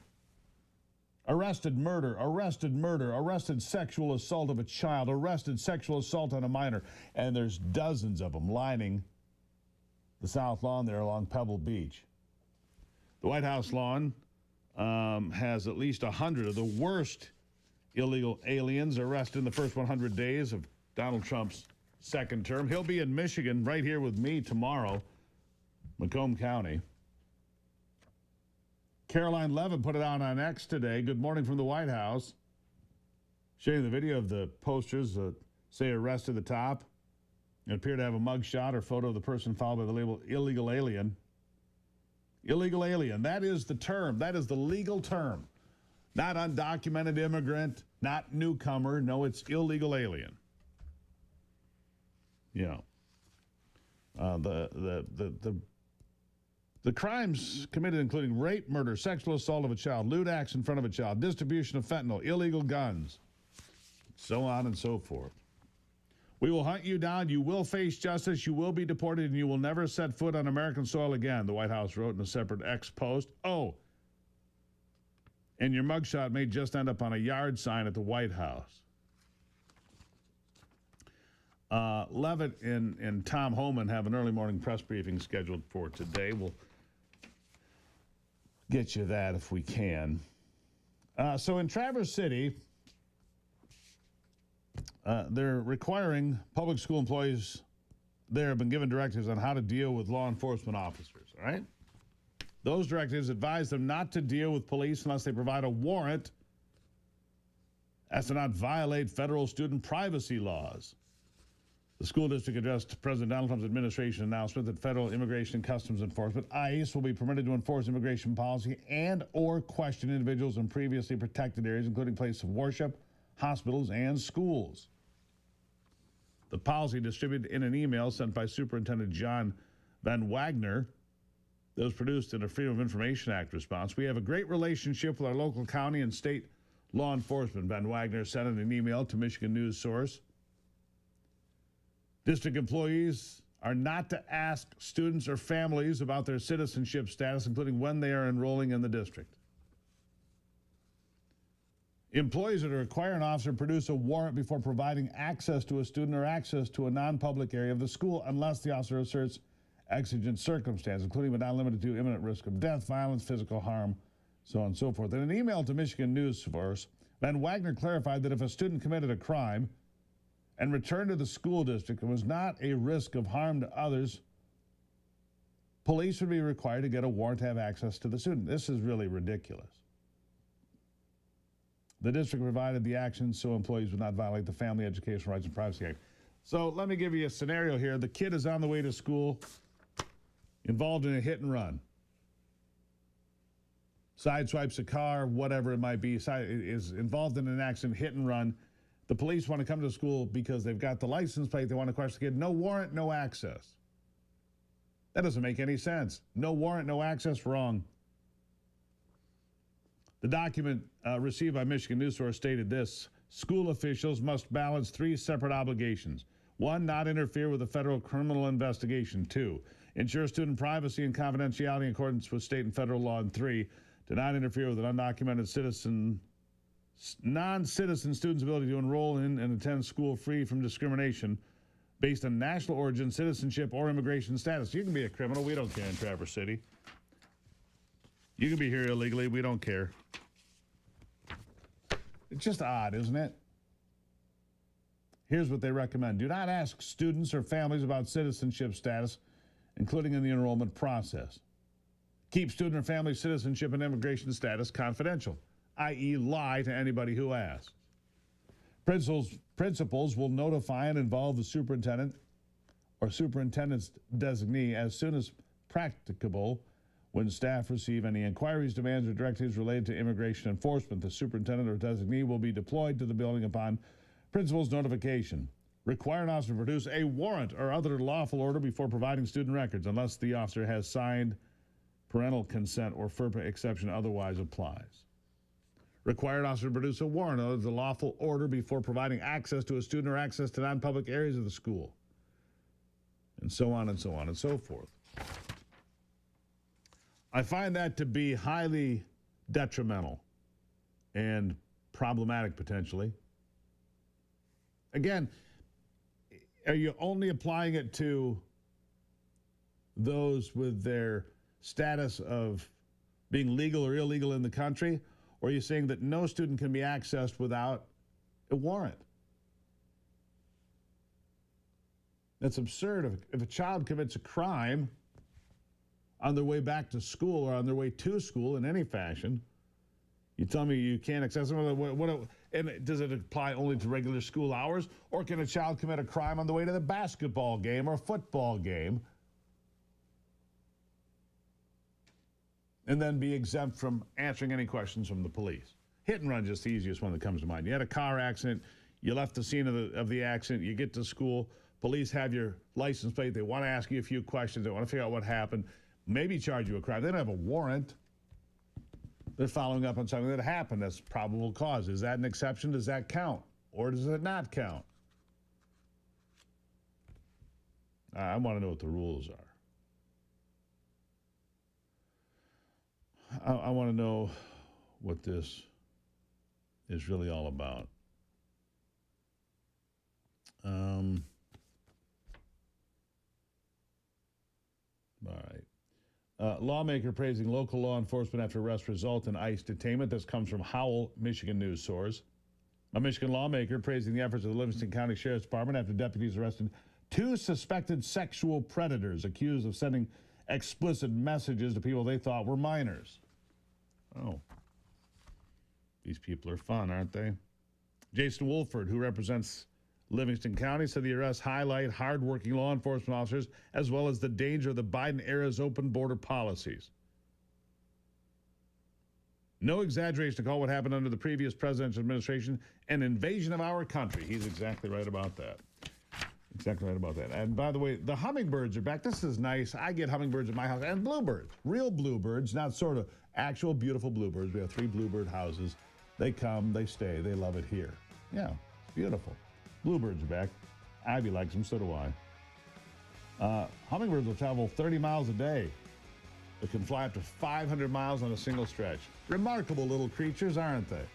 Yes, they are. I'll be back.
Well, we were just talking to a business that's leaving Virginia, and I said, you know, Michigan's a great place. They said, yeah, Michigan's not on our list. You heard that just in the last hour here on the program. I'm like, why? Not friendly to business. He's looking at Texas and Florida and other places to move. It's a brewery, a pretty good-sized brewery, and they're leaving Virginia because they don't like the business atmosphere there, and they're going somewhere else. They're not considering us, and that is all too common and man, it's disheartening. Brian Calley is the president and CEO of the Small Business Association of Michigan, SBAM. Brian, nice to have you back on the program. Great to be with you, Steve. Unfortunately, that story that I just shared with you is something I hear all too often. We don't have an attractive business environment. As a result, entrepreneurship in your scorecard shows Michigan losing its edge in new business opportunities, isn't it? You know, 20 years ago, we were at the bottom of the barrel. We did make some progress, but then kind of got stuck. And then over the last few years have started to fall back. And part of that is due to policy decisions that have been made. We saw the repeal of right to work. We saw very complicated prevailing wage laws come back. Those are the types of laws that really make it difficult for entrepreneurs to have a fair shake at operating in Michigan. So I'm not surprised, given some of the policy decisions that have been made, but also there are a few bright spots in it too. I mean, entrepreneurs, our homegrown entrepreneurs here in the state, they are tough, they are resilient, and we do see them doing some really exciting things still. I just really hope that our government doesn't mess it up by continuing to go after independent contractors. That is one of the brightest of bright spots. Is that independent contractors, just a single person going out there and starting a business. There are some really awesome things happening in our state with respect to independent contractors and sole proprietors. I really hope the government doesn't stand in their way. You know, it'd be nice if we could get some tax policy that was friendly to business as well. Look, people are going to Tennessee and Florida and elsewhere, New Hampshire now, because there's no personal income tax. That all plays into it. But we also have an infrastructure problem in Michigan. I mean, the governor that we have currently said she was going to fix the damn roads. Well, now they're talking about raising tax again. She wants to, apparently, to fix the roads that have been... I don't think even the people that voted to fix the roads thought it would be 1.5% of road miles a year. We have infrastructure issues. It's not just, you know, some of the policy, but we have some systemic issues, Brian, that we've got to fix here. We really do. We do, and I think the tax policy one is an important one to zero in on because it has been proposed to increase business taxes, and there was actually an individual income tax increase, a personal income tax increase a few years ago as well. The rate was supposed to go down, it temporarily went down, and then administratively it was increased back up in a very, very questionable way. That individual income tax, a personal income tax rate in Michigan, that's the main business tax for small businesses. Most are pass-through companies. And every time the folks in the government often look at it like it's just a little more. They add one more regulation. They say it's just a little more, but it's a little more on top of 1,000 other things and 1,000 other expenses that these entrepreneurs have to deal with on a regular basis. Oftentimes when people ask, what's the best thing you can do to help small businesses? My answer is to get out of their way. Just get out of their way of success. Get out from in between the employer-employee relationship. That is a sacred relationship in small businesses. Right. The government needs to minimize its involvement, interference there. The best thing the government can do right now is to aid in decreasing costs, is to reduce regulations and get out of the way of the success of the entrepreneurs. Well, you know, when you were lieutenant governor, the last year of the Snyder administration, where you were the lieutenant governor, I think that the budget was about $56 billion, if memory serves. It's $30 billion higher now. It's gone up $30 billion. I look at the state of Pennsylvania. They're running that state for less than $50 billion currently, if the current numbers that I'm reading online are accurate, and I believe they are. What are we doing with all this money? That's something else that, I mean, because you have to make that up and you put on regulation and taxes, and it's not a good environment to start a company. I mean, what are we doing? The best thing that we can do right now for our small businesses is to is to look at every single, remember when we started in the Snyder administration, we said every time if you add a regulation, you got to take one off. The record at the end of the day, though, for every one that was added, 7 were removed. That was the record. And you did see some great economic outcomes that come from that. Here in Michigan in the last, just in February, the most expensive paid sick leave mandated benefit in the entire country of all 50 states, Michigan is now the most expensive state with respect to leave mandates from the government. Those are the sorts of things that say to entrepreneurs, it's too risky to expand. And unfortunately, that's what we see happening with employment is people are starting to really pull back and say, maybe now is not the best time to do that. And these are subtle changes that are being made, but they're being made in every community, in every industry, in every size business across the state. And those are the sorts of things that can get you over time. If you look at our unemployment rate in Michigan over the course of the last year, there was no single month where it had some sort of big jump, but it is month after month creeping upward more and more and more and more now for over a year. And over time, it adds up. These sorts of trends are even more dangerous than dramatic trends because there isn't some big single cataclysmic event. It just erodes over time. Yeah, Michigan and Nevada once again hold that that distinction of being in the worst shape of any states in America when it comes to the economy. We're always, when a recession comes, Michigan and Nevada take it worse. It hasn't gotten any better. Brian Kelly, always appreciate the work you do. We do need to correct it. I don't know what the answers are, but it starts with a midterm election. We'll see what happens there. Thank you for being here today. Thanks, Steve. Great to be with you. Yeah, always good to have you. Brian Kelly, former lieutenant governor. How did we go up $30 more billion in 6 years? What did you get out of it? Anything? We used to be a wealthy state. Michigan is now a poor state. That's really unfortunate. We'll be right back.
All right, well, not good news. I mean, you look at that and you realize that the business environment in Michigan is tough. Hey, a quick follow-up to the funeral of Pope Francis. Of course, Donald Trump went. Joe Biden actually went. He was there doing big smiling selfies with people, was Joe Biden, having fun with it. But here's what I was going to say. The media tried to smear Donald Trump again. They sure did. They cropped a picture of Donald Trump in a beautiful blue suit, surrounded by, 6 or 8 people in black suits, showing just that cropped section of the crowd, saying, well, they asked that only black suits be worn, right? Only black suits. Trying to smear Trump for having a blue suit. But if you pulled back, there were lots of blue suits, and some people even wearing red. This is how the news media manipulates and lies and deceives. Yes. This part of the program brought to you by my friends at Home Title Lock. Did you know that scammers can literally steal the home right out from under you? The FBI calls it house stealing. It's a growing real estate scam targeting American homeowners, and here's how it works. Criminals forge your signature on a document, use a fake notary stamp, pay a small fee, file it with your local recorder's office, and just like that, Your home title's been transferred out of your name. You don't even know it. Then they can take out loans against your equity. They can even sell your home. And you won't know that it's happening until you start getting collection notices, those nasty grams show up. Let me ask you something. When was the last time you checked your home title? And when I was asked that question, I said, I don't even know where it is. I don't. Where is it? I don't know. That's what scammers are counting on. That's why I trust Home Title Lock. Their $1 million triple lock protection helps keep your home and equity safe. Here's what you get: immediate 24/7 monitoring of your property. Urgent alerts if there are any changes. Fraud should happen. If it does, they'll spend $1 million to restore your title at no additional cost. And the best part, I've teamed up with Home Title Lock to give you a free title history report so you can find out if you're already a victim and access your personal title expert. It's a $250 value. Go to HometitleLock.com. Use my promo code Gruber. Click on the link in the description. Home Title Lock, promo code Gruber. HometitleLock.com, promo code Gruber. Get peace of mind that you deserve. Back in a moment.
Well, it is, well, it feels like a Monday, doesn't it? It does. All right, so fentanyl has killed, what, 100,000 Americans a year for the past several years? Maybe 1 million people have died from fentanyl poisoning. I mean, it's still a pharmaceutical that gets used some for surgeries and so forth, but it's become too dangerous out on the streets. State Representative Ann Bolin represents District 49 in the House. She joins me now. Ann, nice to have you back on the program. Good morning, and thank you for having me back. And you have a plan to crack down on fentanyl. What's your plan? Yes, absolutely. So it is a package of bills that passed through the House and that would actually establish mandatory minimum sentences for people who drug the manufacture or deliver these awful, awful drugs with fentanyl. And so it applies to, the opioids, fentanyl, carfentanil, anything that, and their derivatives, Their heroin and fentanyl are both Schedule I narcotic drugs, and carfentanil is a Schedule II narcotic drug, but we do know that these are deadly drugs, and we have people dying every day from them. What's not happening is those that are responsible for delivering, dealing, manufacturing these drugs, they don't face any stiff penalties. So these bills would increase the maximum terms and actually establish mandatory minimum terms for imprisonment for those who create these heinous crimes. I'm looking at the something. If you have more than 1,000 grams, 30 years to life. For 450 to 1,000 grams, 15 to 40 years. 50 to 450, 10 to 25, and 5 to 20 for less than 50 grams. If you have 1 gram, you're talking 20 years. If you have any of it, basically, you're talking 5 to 20 years. Yes, absolutely. But we know all it takes is a grain of fentanyl to kill somebody. And so right now there are no minimums. And we know that we have a lot of reform going through criminal justice reform that basically wants to let the criminals out and not allow for justice of our victims. And this is the time to stand up for the victims. Oftentimes these people die from this, and it's their families, their neighbors, their community that are left with the aftermath. And the drug dealer is off, with a nice, healthy bank account. Yeah. So time to get that thing. Do you think does it have a chance of making its way through? I would think that it absolutely would. These bills, or a form of them, have been introduced. This is my 4th term. Every term that I have been in office, they move through the House, they land in the Senate. But this one's a little bit different. This would require minimum sentencing versus before they just provided for stiffer penalties. And so this actually would a minimum. And so I'm hopeful, that these will get over the finish line, make it to the governor's desk. We know that our attorney general has said this is a killer and, that we have to do something about this. And there really is nobody that I know of that thinks it's right to be dealing fentanyl and killing our kids and families. How do we address China in all this? Fentanyl originates almost exclusively in China. The compounds come from China. They're illegal fentanyl, combined in Mexico to a final product and delivered over the border. Now, we know the border's been shut down. In fact, the border crossings are down 99%, which seems remarkable to me, but those are the numbers, 99%. But you still have fentanyl here, so when this stuff originates in China, what's the penalty to China? Well, if they know that there are going to be penalties over here and we stop the transmission to our people here in the United States of America, they're going to stop. They won't be able to deliver in their products over here even for them to be combined over here and manufactured over here when they send the contents or the fake pills. We know this is happening in prescription drugs as well. But we have to start with somewhere. We have made very, very little progress to none in the last several years. It continues to climb, the number of people that are dying from these deaths. And it's time to have a much stronger, stricter deterrent for these crimes. Yeah. I think you're on the right track here. I think that it's what has to happen, Ann. But I'm not convinced it's going to make its way through the House. Well, it might make its way through the House. I'm not sure it gets through the Senate. I feel that too often the Democrats come down on the wrong side of some of these things. I'll give you the last word. Well, it's interesting you say that because we had different members within the chamber provide, they had floor speeches on the floor last week. And one of the speeches said that this was a racist policy and also that it's we need to have compassion for the criminals. And frankly, the time is over to have compassion for criminals. It is time that we have justice for the victims. And that's exactly what this bill will do, is provide justice to the victims. And I hope it will serve as a deterrent for people manufacturing these horrible drugs.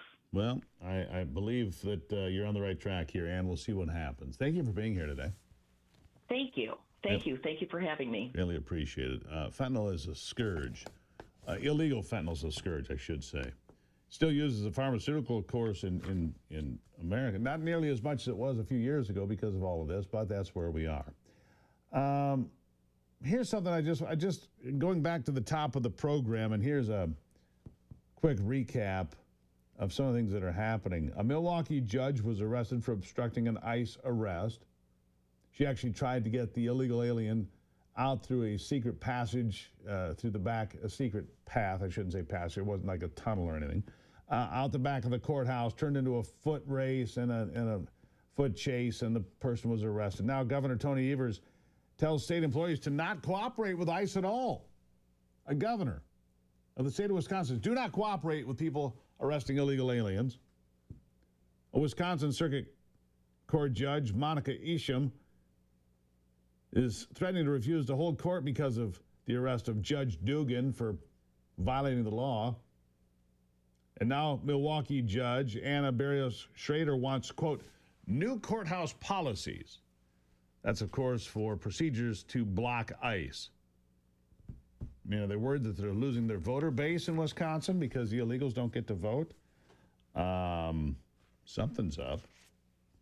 Anyhow, you're here illegally. Guess what? You don't get to stay. Hey, I saw my good friend Paul Mahaney over the weekend. He owns Wolverine Water.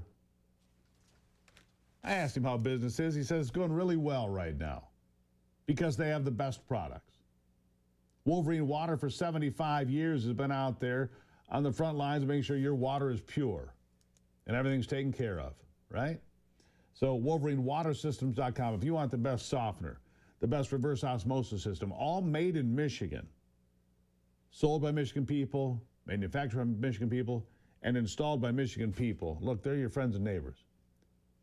WolverineWaterSystems.com. You can find out more. Wolverine Water Systems. Tell Paul I said hello.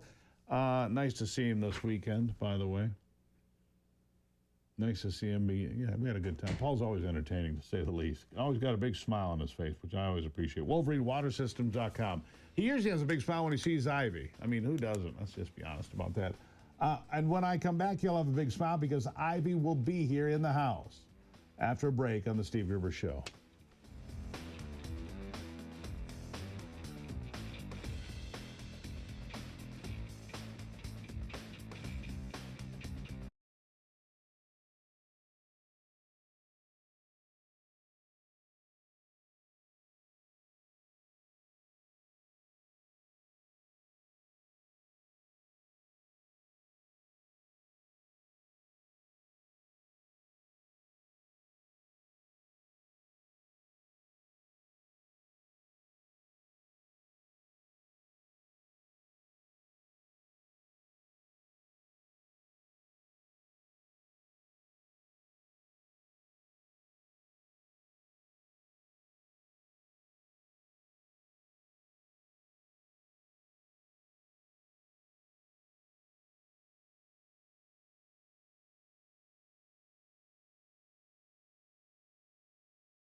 right, it was a great weekend. In fact, it was so great yesterday. Ivy and I went out for a nice walk to enjoy the weather. It was, a little cool, but it was like 62 or 63. It was just wonderful. I loved it. Ivy's with me now. Ivy, nice to see you, of course. Good morning. Yes, it was a very lovely weekend. Northern Michigan still a little cooler than we'd like, but it is warming up. It's nice. The dogs liked it. That's what mattered. The dogs were thrilled. Yeah. What's on your mind today? I do want to talk a little bit about that judge you've been talking about most of the morning. Yeah. I just don't understand why these people, a judge should not be biased one way or the other. They are there to hear the facts and then, make a judgment based on those facts, not protect a guy who literally hit another guy 30 times in the face, knocked out a woman, hit a woman so hard, knocked her out. Both had to go to the hospital. And then she's harboring an illegal alien him out the back of the courthouse. Sneak him out of the back door. What the heck is wrong with these people? But then the worst part is... Could you imagine being the victim of that crime and then watching this all happen? And she's sneaking him out the back. Did you see what's going on at the White House today, though? They took people they took 100 of the worst offenders that have been arrested so far: murderers, drug dealers, child rapists, all that. Right. And they're right down Pebble Beach, right where all the news cameras are. They've got these big lawn signs with pictures and the charge and these people that have been arrested. So no matter what network you work for, you're walking right by it and seeing it. Well, no, it's on camera. Every camera it has to be behind every network. They can't get away from it, which I think is kind of cool. But back to this judge. This is just one example. There's also the judge in New Mexico that had the Trinidad guy living with him. Right. They gave him an AR-15. I'm sorry. You don't think anybody should have an AR-15 ever. You give it to an illegal alien member of Trinidad. Now that guy's the Supreme Court in New Mexico came in quick, said you can never practice law, never be a judge ever again. Right. And rightfully so. Yeah. How they're completely unhinged. Yeah. How is this just or right in any way, shape, or form? And these poor victims are sitting in the courtroom because they want justice for getting the crap beat out of them. Yeah. Bludgeoned. And unbelievable. But what's really crazy to me, Ivy, is that you've got all these people on the left. The Trump administration is targeting judges now and arresting them and to try to intimidate them. Intimidate them. They've got people that are as you put it, hit the guy 30 times in the face, and then there was the domestic violence with the woman, all with this person in Milwaukee. This is not a hard call. Take this person, toss him out of the country. This is an easy call, and yet these people on the left, including Governor Evers in Wisconsin, saying we must not agree to work with ICE at all. Really? What, you want people to beat the crap out of women in your neighborhood? You want them as your neighbor? Come on. That just doesn't make any sense. It seems completely backwards. And in terms of the safety and security of the most vulnerable in our societies, how does that make any sense and whatsoever?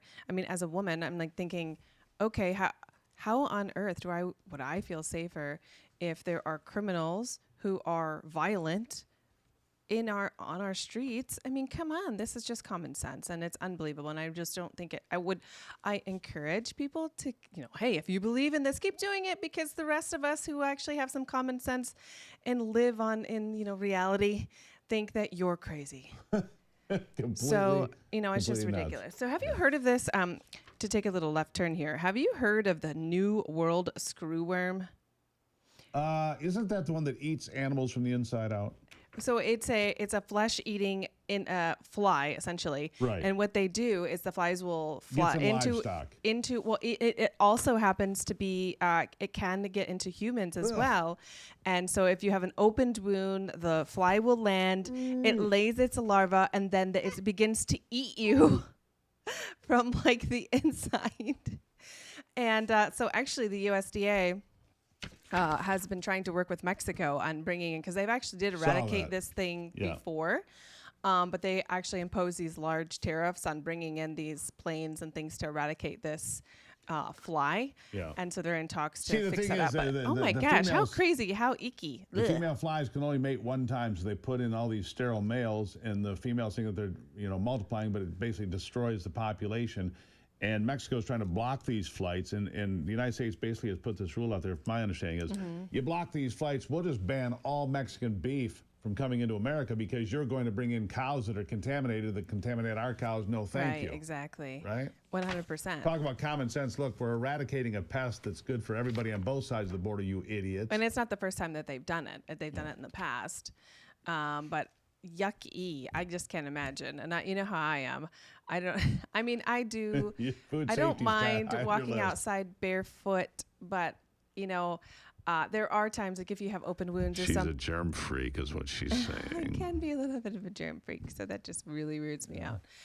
Especially for you, it's like, okay, Steve, let's wrap your feet in like cellophane, and you're going to be safe and no infections. So anyhow, always looking out for you. You've been to Saskatchewan, right? Uh-huh. You liked it. I did. It was beautiful. Yeah, I liked it. What if it became a state? What if Saskatchewan, Manitoba, and Alberta all become because the Canadians voted today. If they elect Mark Carney, those three provinces say that they will put referendums together almost immediately to leave Canada. This could be the last day of Canada's existence as we know it. Really? What do you think of that? I find that interesting. I think that would be great. Does that include, did you say British Columbia? Does that include British Columbia? British Columbia would probably be its own thing. It'd probably be its own deal on the West Coast. Yeah, but it is Prairie provinces would come to us. Quebec would be its own. Quebec has always, for fact, since the 1980s, there's been a strong independence movement in Quebec, and they can't survive on their own. Good luck to them. You know, we listened to a podcast over the weekend talking about Carney and how his brilliant, unbelievable policies, right? Yeah. Jordan Peterson, a Canadian, totally eviscerates Mark Carney. He believes in like this zero carbon. Yeah, all this nonsense. He's a globalist. Yeah. He's a problem. But his problems could be really quick because if he gets elected, I'm telling you, Alberta's going to lead the charge. They're wealthy. They've got oil. They've got diamonds. They've got attitude and spine. And if you didn't know, the world is more green than it's ever been. All true. So may have some impact on carbon, which is the gas of life, by the way. Avi, always good to have you. Starting off the week, love you. Love you. Thank you. All right. Back in a moment. Final thoughts.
I'm waiting for the poll from Rasmussen to come out today. I was told that he's got a brand new poll from yesterday, 56% approval for Donald Trump. Trump is still trending ahead of Joe Biden for this point in his presidency. He's been was a little bit behind Biden briefly, but overall, since he took office, his numbers are better. Rasmussen has him at better than 50%. And look, I trust Mark Mitchell over everybody else. Mark Mitchell got it right during the election, and that's where we are. My poll so far today, we'll have an update for you tomorrow. But I wanted to share my poll. We got, here's the question. Do you approve of President Trump and the job he is doing 100 days into office? More than 8,100 votes so far. 84.6% approve. 11.6% disapprove. 1% aren't sure, and 2.8% say it's a stupid question. Okay, well, that's why I put it on there. But yes, doing great is the poll. But hey, go ahead and follow me if you would. And when you follow me today, go ahead, follow me on X. You can find us live on YouTube. You can find us live on Rumble, all sorts of resources for you to become part of this movement that is the Steve Gruber Show. We're growing every single day, and it's because of great people like you supporting us. Follow me on X. Take the poll today.